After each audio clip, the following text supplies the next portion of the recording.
Meu nome é Eduardo e esse é meu trabalho de biotecnologia aplicada a estudos fisiológicos.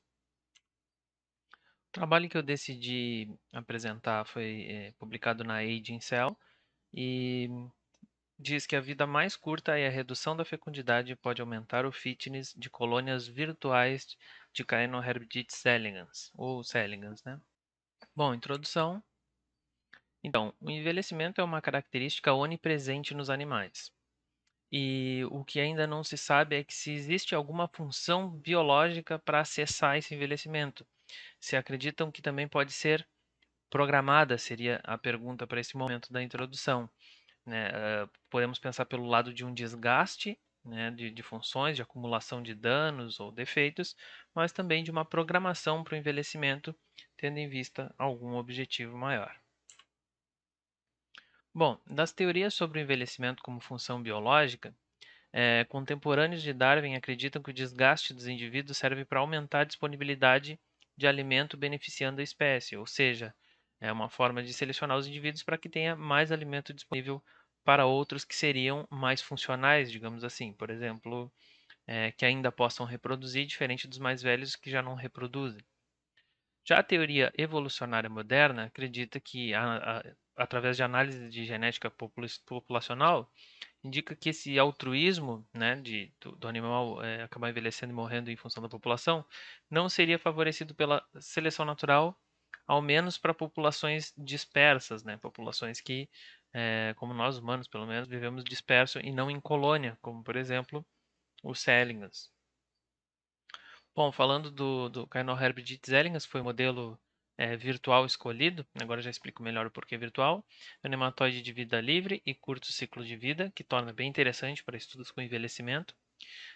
Como falo aqui, então, amplamente utilizado para estudos sobre senescência, e já tem diversos genes e vias descobertas na qual mutações aumentam a sua expectativa de vida. Então, ou seja, é um animal da qual se tem muita informação e propicia para utilizar ele tanto como modelo em vivo, in vitro, ou então até mesmo em sílico, que é o caso do meu trabalho aqui, né, que é com modelagem computacional, né, criar um animal virtual para predizer o que pode acontecer com ele.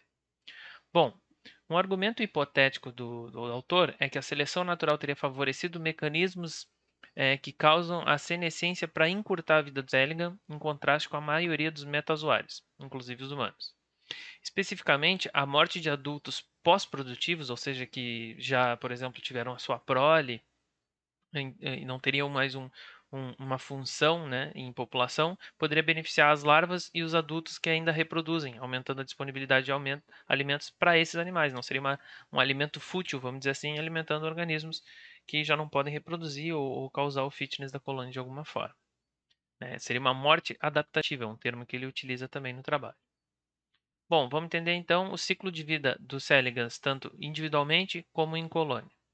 Então, individualmente, parte dos ovos para 4 fases larvais, L1, L2, L3 e L4, chegando até a vida adulta, quando pode, né, fazer a reprodução de mais ovos.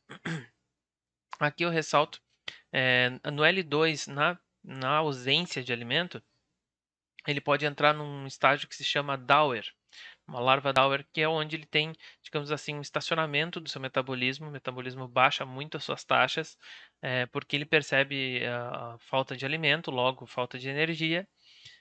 E do L2 ele acaba pulando direto para o L4. Ele pode viver muito mais tempo nessa forma Dauer até que os estoques de alimento novamente sejam percebidos pelo organismo. Então, seria uma estratégia que ele teria de se preservar para chegar à fase adulta e depois seguir, né, o seu ciclo. Então, na presença de alimento, ele faz L3 e L4 adulto.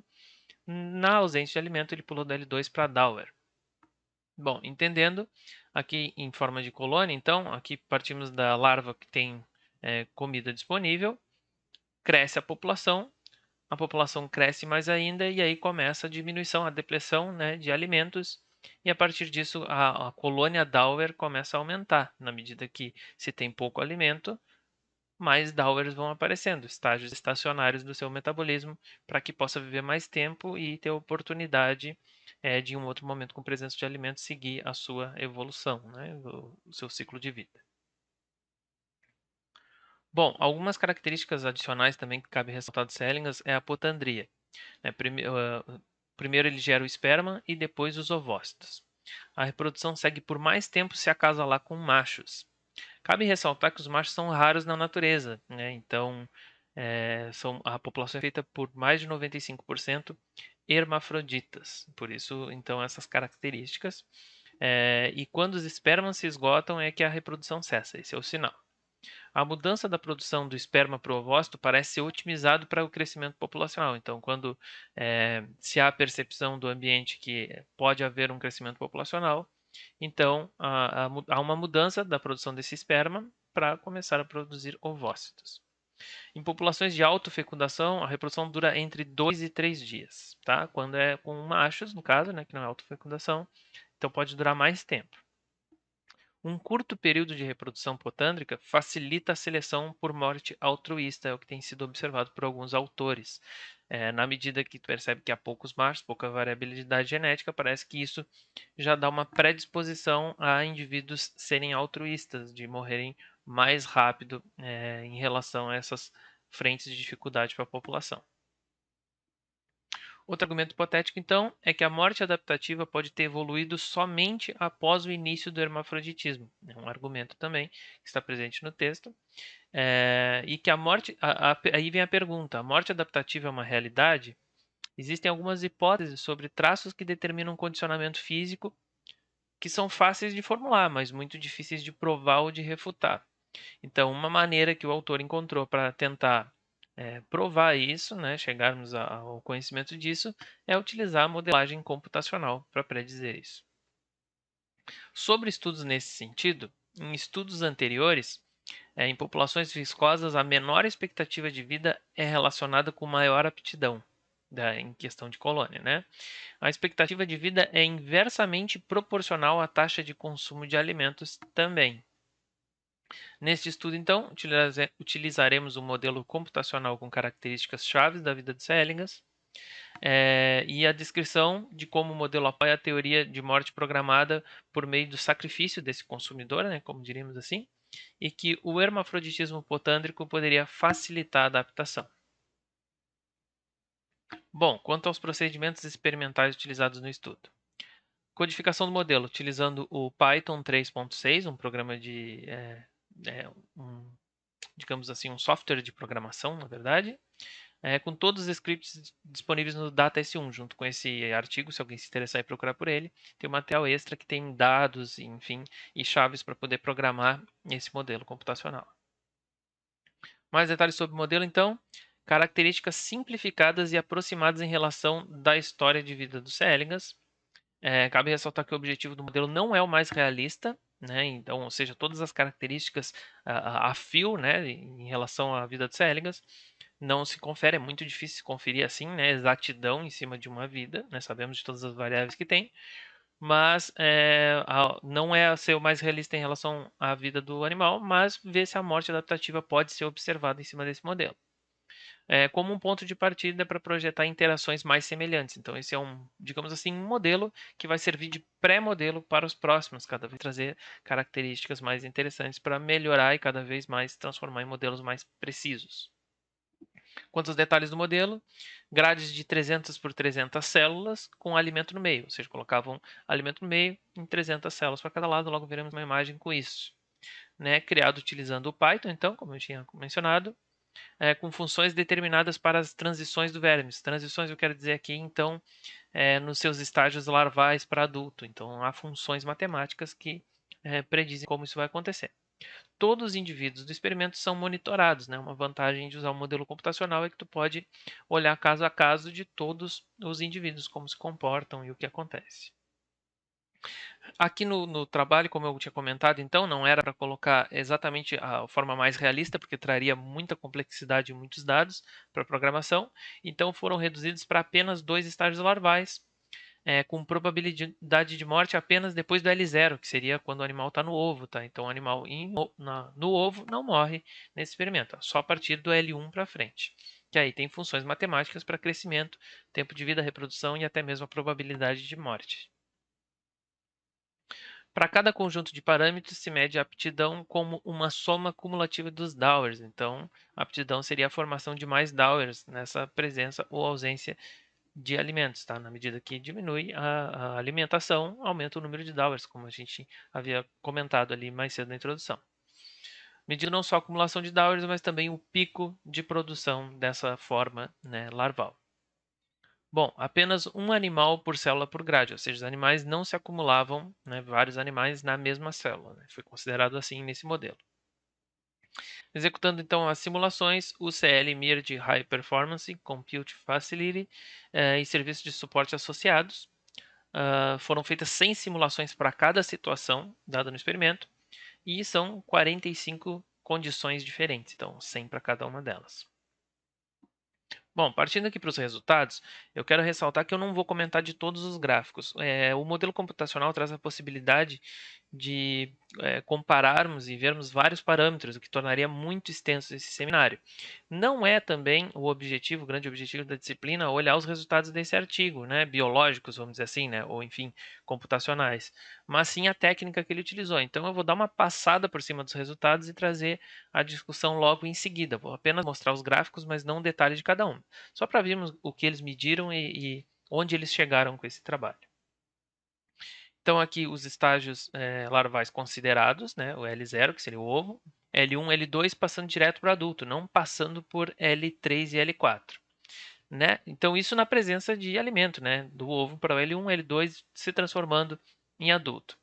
Né? Sendo que na ausência de comida, o L1 pode virar o L1 arrested, né, que também tem um metabolismo mais baixo, que ele comenta somente aqui nos resultados. E no caso, na falta de alimento, o L2 vira o Dower. Né? No caso, se eles encontrarem comida, novamente, eles podem passar, no caso, o L1 aqui, arrested, para L2, e o Dower pode passar para adulto a partir disso. Aqui o modelo de 300 por 300 células, com a comida aqui no meio. Esse pico aqui significa unidades de comida no gráfico. Então, tá aí o modelo que eles utilizaram aqui, uma imagem nos resultados. Aqui mostra o crescimento populacional, que vem da onde tem comida, né, do meio para se dispersando ao longo das células.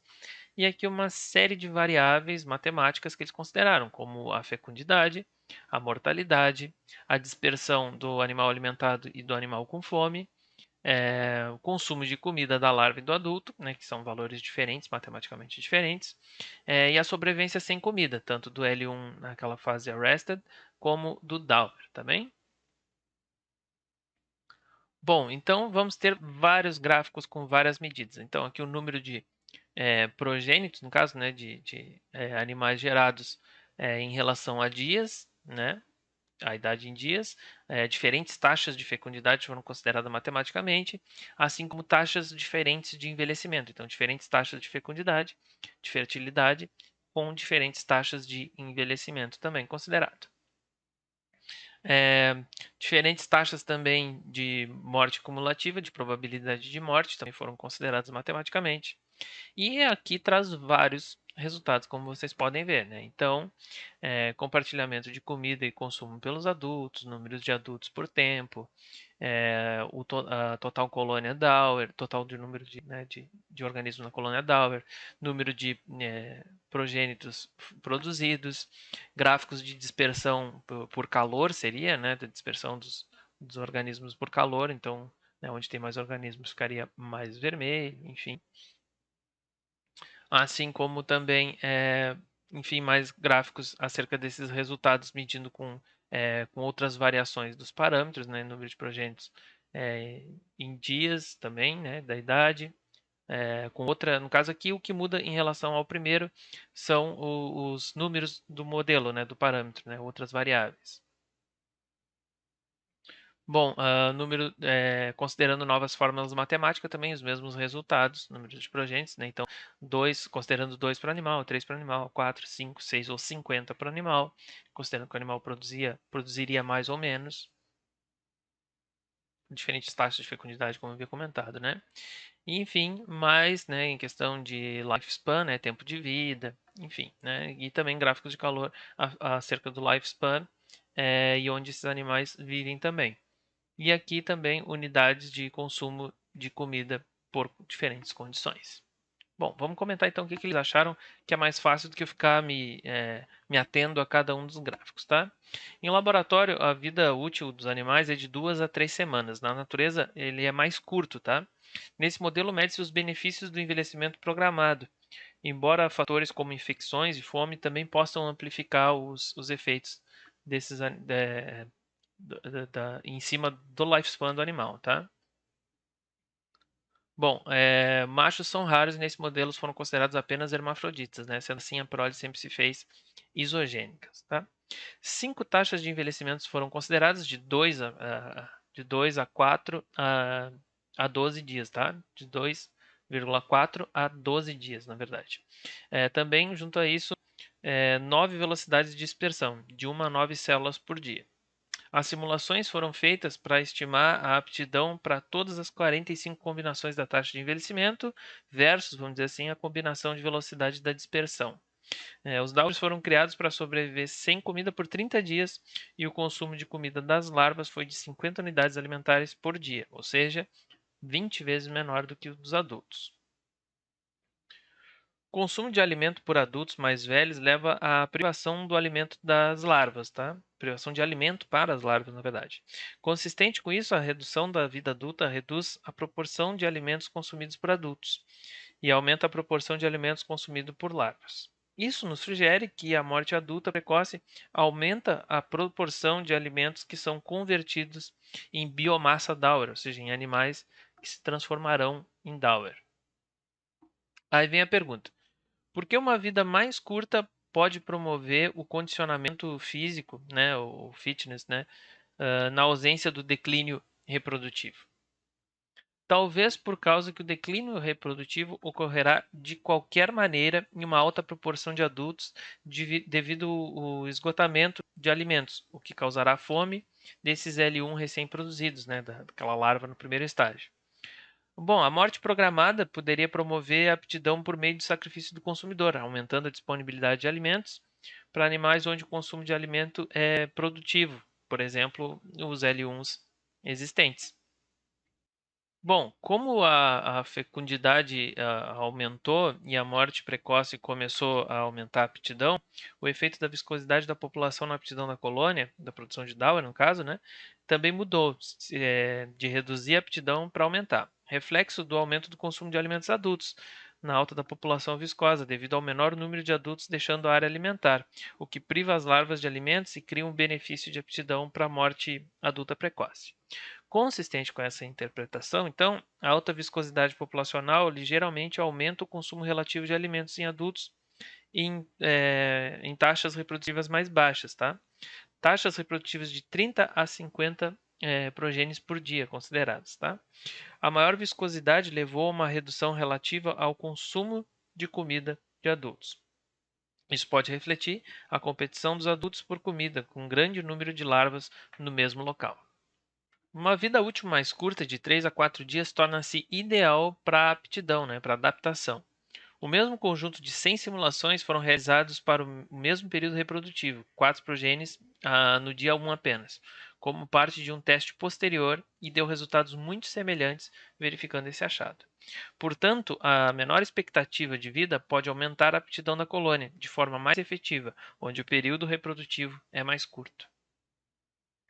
Uma possibilidade é que os benefícios observados da aptidão da colônia de vida mais curta é peculiar às condições do modelo.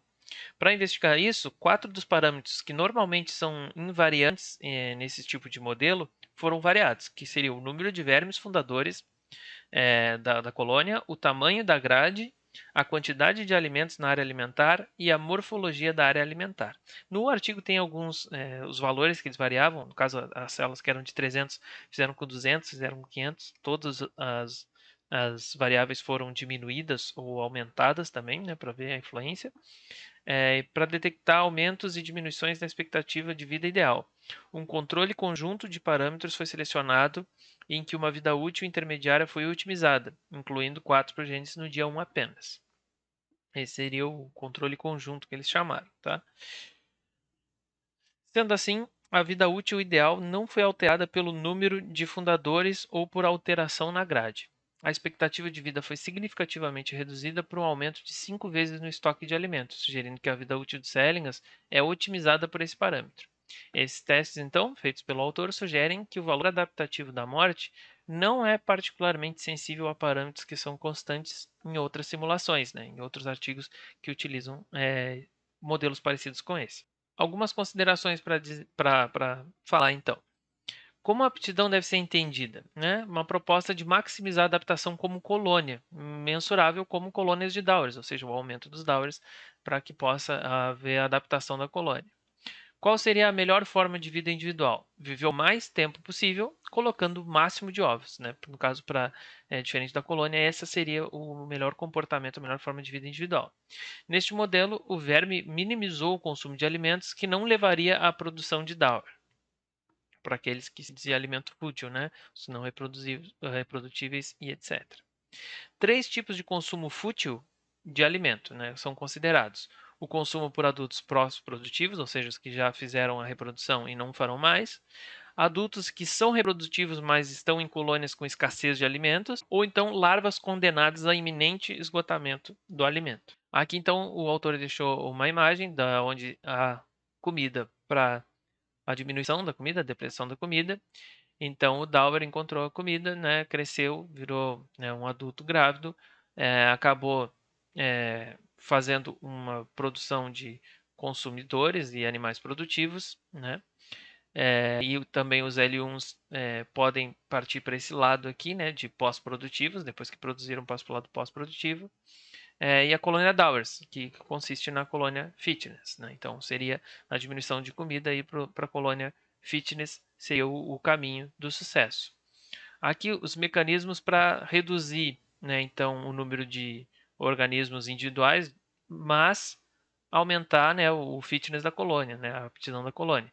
Então, a morte adaptativa, a partir da redução de comida desses pós-produtivos, ou então, né, otimizando aqui, né, a parte de taxas de adultos, né, que podem reproduzir com os Dowers, no caso equilibrando essa relação aqui. Os Dowers, uma vez que tem um metabolismo mais baixo, consomem menos, então equilibrar, otimizar essa relação dos que podem se reproduzir com Dowers juntos até que o estoque de alimentos aumente e se torne mais viável, que eles possam, né, se transformar em adultos reprodutivos novamente.